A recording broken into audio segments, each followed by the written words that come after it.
Hello बच्चों, जैसा कि हमें पता है कि इस मंथ के एंड में यानी कि फैब के एंड में ही आपका सीबीएसई बोर्ड एग्जाम स्टार्ट हो रहा है। एंड वी बिलीव कि लास्ट टाइम पे अगर लास्ट मंथ में अगर आपने अपने हार्ड वर्क के साथ साथ स्मार्ट वर्क भी किया तो यू विल बी अनबीटेबल। यानी कि अगर आपने हार्ड वर्क के साथ साथ स्मार्ट वर्क करना स्टार्ट कर दिया तो आप इजिली 95+ स्कोर कर पाओगे, कोई नहीं रोक पाएगा आपको। और इस वीडियो में आपको बताने वाला हूं चैप्टर नंबर 10 जो कि वेब ऑप्टिक्स है। एक ऑड यानी कि मुश्किल चैप्टर लगता है बच्चों को, जिससे बच्चे दूर भागते रहते हैं। तो मैं आपको इस चैप्टर का इंपॉर्टेंट टॉपिक बताने वाला हूं जो कि आपको करके जाना है और आप इजिली सारे क्वेश्चन, चाहे थ्योरेटिकल क्वेश्चन पूछे आपसे चाहे वो न्यूमेरिकल क्वेश्चन पूछे, आप सीबीएसई बोर्ड में इजीली अटेम्प्ट कर पाओगे। और हाँ, इस वीडियो को एंड तक जरूर देखना। इस वीडियो के एंड में आप सब बच्चों के लिए एक गिफ्ट है जो कि आपके एग्जाम रिलेटेड ही है और आपको बहुत ज्यादा हेल्प करेगा आपके सीबीएसई बोर्ड एग्जाम में नंबर स्कोर करने में। तो चलिए जल्दी से स्टार्ट करते हैं चैप्टर नंबर 10 का इंपॉर्टेंट टॉपिक। जल्दी से भैया कॉपी पेन ले लो और स्टार्ट हो जाओ। देखो, सबसे पहले टॉपिक जो आपको बिल्कुल करके जाना है वो है हाइजेंस प्रिंसिपल। आपने एक गंदा सा नाम सुना होगा, HUYGEN वाला है ना, हाइजेंस प्रिंसिपल आपने नाम सुना होगा। हाइजेंस प्रिंसिपल इंपॉर्टेंट टॉपिक है इस चैप्टर के लिए। मैं आपको ये भी दिखाता रहूंगा कि कौन सा पोर्शन कितना याद करना है। जैसे कि मैं सबसे पहला पॉइंट है अपने पास इसमें स्टेटमेंट,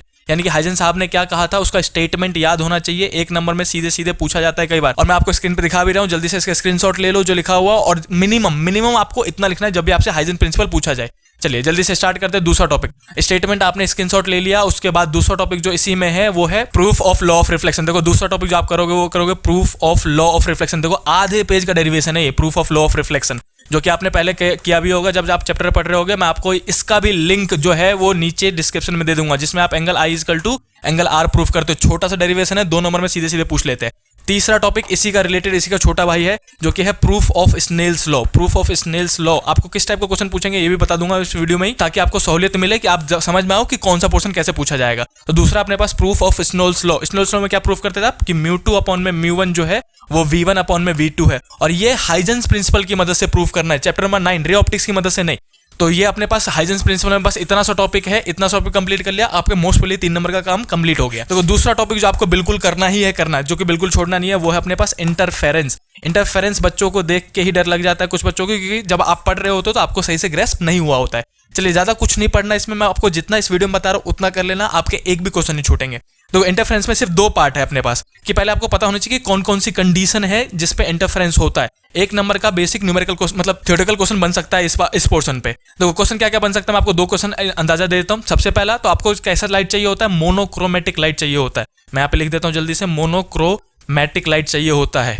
अब मोनोक्रोमेटिक लाइट क्या होता है, वो सारी लाइट जिनकी वेवलेंथ सेम होती है। अब आपसे सवाल क्या पूछा जाएगा इसमें कि अगर हमने मोनोक्रोमेटिक लाइट हमें इंटरफेरेंस के लिए मोनोक्रोमेटिक लाइट चाहिए, लेकिन अगर मैंने मोनोक्रोमेटिक लाइट की जगह में आपको व्हाइट लाइट दे दिया तो क्या होगा। आपसे सवाल ये पूछा जाएगा कि if we replace the monochromatic light with white light then what will happen on the fringes. तो आपको इसमें ये बोलना है कि जब आप मोनोक्रोमेटिक लाइट को व्हाइट लाइट से रिप्लेस कर दोगे तो जो आपके पास सेंट्रल वाला पोर्शन है वो ब्राइट मिलेगा और बाकी जो फ्रिंजेस है वो आपको कलरफुल मिलेंगे। जैसा कि आपके स्क्रीन पे आ गया, इसका स्क्रीनशॉट लेते रहना जो मेन लिखा हुआ है स्क्रीन पे।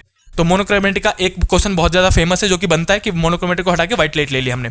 दूसरा कि आपको पता होना चाहिए कि कोहेरेंट सोर्स क्या होते हैं। कोहेरेंट सोर्स क्या होते हैं, आपको कोहेरेंट नॉन कोहेरेंट के बारे में पता होना चाहिए। तो कंडीशन में बस ये 2 चीजें कि monochromatic light and coherent source के बारे में पता होना चाहिए।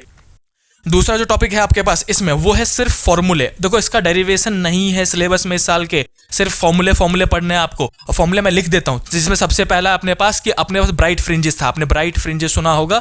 Bright fringes and dark fringes 2 type के फ्रिंजेस होते हैं, दोनों के पोजीशन के फॉर्मूले पता होना चाहिए। मैं यहाँ पे लिख देता हूँ YNth, यानी कि nth ब्राइट फ्रिंज का जो फॉर्मूला था अपने पास वो था n λd/d। बस इतना सा छोटा सा फॉर्मूला था, जहां पे n मतलब नंबर ऑफ फ्रिंजेस, पहला दूसरा तीसरा निकाल लो, वेवलेंथ, कैपिटल D मतलब है स्लिट और स्किन के बीच की दूरी, और ये स्लिट विड्थ है। तो आपको इतना पता होना चाहिए। इन पे 2-3 न्यूमेरिकल प्रैक्टिस करना है, आपको इजीली ग्रेस्प हो जाएगा फॉर्मूला कैसे अप्लाई करते हैं। और डार्क के लिए जो YNth था वो था अपने पास 2n-1, और फिर आता है λd/2d। इतना सा छोटा सा 2 फॉर्मूले हैं आपको जो कि याद करने हैं। जैसे आपने इतना याद कर लिया, आपका इंटरफेरेंस कंप्लीट माना जाएगा। देखो, इंटरफेरेंस को डरने वाली बात नहीं है, छोटा सा ही पॉइंट है, और इस चैप्टर में सिर्फ डेरिवेशन नहीं है, सिर्फ न्यूमेरिकल पोर्शन पूछा जाएगा इस साल। डेरिवेशन नहीं है इंटरफेरेंस का, इंटरफेरेंस की डेरिवेशन करने की जरूरत नहीं है। आपको कंडीशन पता होनी चाहिए और ब्राइट और डार्क के बारे में पता होना चाहिए। तीसरा इंपॉर्टेंट टॉपिक जो कि आपको रट के जाना है, बिल्कुल ही नहीं छोड़ना है, वो है डिफ्रैक्शन। डिफ्रैक्शन जो है वो भी छोटा सा ही टॉपिक है, इसका भी डेरिवेशन नहीं है साल के सिलेबस में, बिल्कुल भी घबराने वाली बात नहीं है।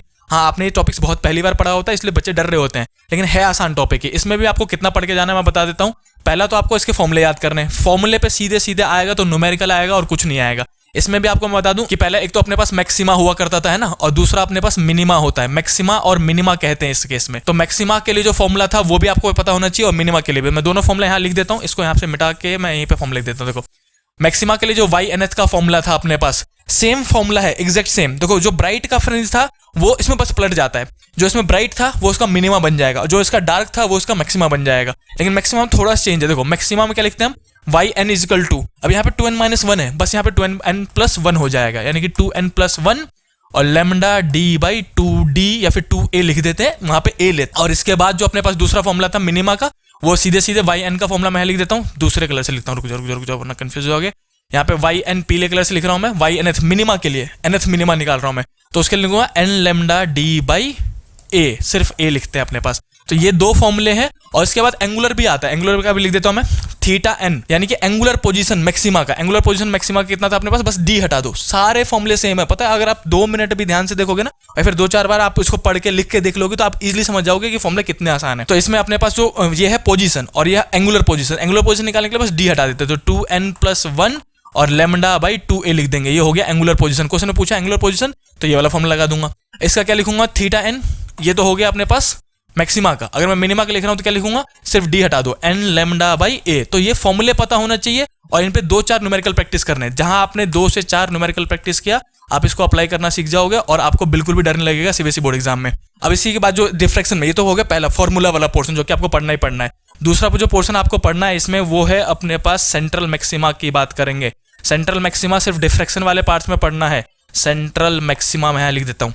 सेंट्रल मैक्सिमा का जो कॉन्सेप्ट है थोड़ा सा पढ़ लेना, जिसमें आपको पता होना चाहिए कि θcm जो होता है वो 2 गुना होता है नॉर्मल थीटास के, यानी कि ब्राइट के या फिर डार्क के 2 गुना होता है। तो ये कैसे होता है ये आपको पता होना चाहिए। एक बार ये वाला पोर्शन देख लेना, सेंट्रल मैक्सिमा वाला। तो डिफ्रैक्शन में ये अपने पास मेन 2 टॉपिक पढ़ने थे, फॉर्मूले पे 2-4 न्यूमेरिकल करने हैं, बस इजीली ग्रेस्प हो जाएगा, डरने वाली बात नहीं है। और सेंट्रल मैक्सिमा के बारे में पढ़ लेना है थोड़ा सा, कि देख लेना है कि उसके फॉर्मूले क्या थे। बस ये 3 मेजर टॉपिक आपने कर लिए, वेव ऑप्टिक्स इजीली कंप्लीट हो जाएगा। देखो, ये वाला पोर्शन तो डेरिवेशन और थ्योरी वाला पोर्शन है ना, डेरिवेशन या फिर थ्योरी। अगर वेव ऑप्टिक्स में से डेरिवेशन और थ्योरी बना तो मोस्ट प्रोबेबली आपके पास हाइजेंस प्रिंसिपल में से बनेगा, और न्यूमेरिकल बना तो इसमें से और इसमें से किसी में से बन सकता है। फॉर्मूले रिलेटेड है, बस 2-4 प्रैक्टिस करने हैं आपको। जहां 2-4 क्वेश्चन आपने देख लिए, एक्सेलरेटर उठाओ या फिर कोई सी बुक उठाओ और इजीली 2-4 क्वेश्चन कर लो, आप इजीली ग्रेस्प कर लोगे सभी टॉपिक को, सारे फॉर्मूले को। एंड कोई डेरिवेशन नहीं करनी, डिफ्रैक्शन की डेरिवेशन इंपॉर्टेंट नहीं है, इंटरफेरेंस की डेरिवेशन इंपॉर्टेंट नहीं है इस साल के लिए, तो डरने वाली बात नहीं, वो लंबे लंबे डेरिवेशन आपको करने की जरूरत बिल्कुल भी नहीं है। और इस वीडियो के, जैसे कि मैं आपको बताया था, कि इस वीडियो के एंड में आपके पास एक छोटा सा गिफ्ट है, जो कि आपको CBSE बोर्ड में एग्जाम में बहुत ज्यादा हेल्प करेगा। वो ये है कि इस वीडियो के डिस्क्रिप्शन में आपको एक लिंक मिलेगा, जिसमें इस साल के नए पैटर्न पे बेस्ड 3 क्वेश्चन पेपर जो कि प्री बोर्ड थे KB के और गवर्नमेंट वालों के, वो मैंने आपको नीचे डिस्क्रिप्शन में दे रखा है, क्योंकि बच्चों को क्वेश्चन पेपर ढूंढने में बहुत मुश्किल होती है। तो जल्दी से जाइए, उस लिंक पे क्लिक करके क्वेश्चन पेपर को डाउनलोड करो, और हो सके तो प्रिंट करके खुद सॉल्व करके देखो कि आप कितना ग्रेस्प कर पा रहे हो और आपके कितने नंबर बन पा रहे। और इन्हीं वीडियोस की मदद से मैं आपको ऐसे हेल्प करता रहूंगा CBSE बोर्ड में, ताकि आप इजीली स्कोर हाई कर सको। तो इस वीडियो को लाइक करो, शेयर करो, मिलते हैं नेक्स्ट वीडियो में, तब तक के लिए बाय बाय।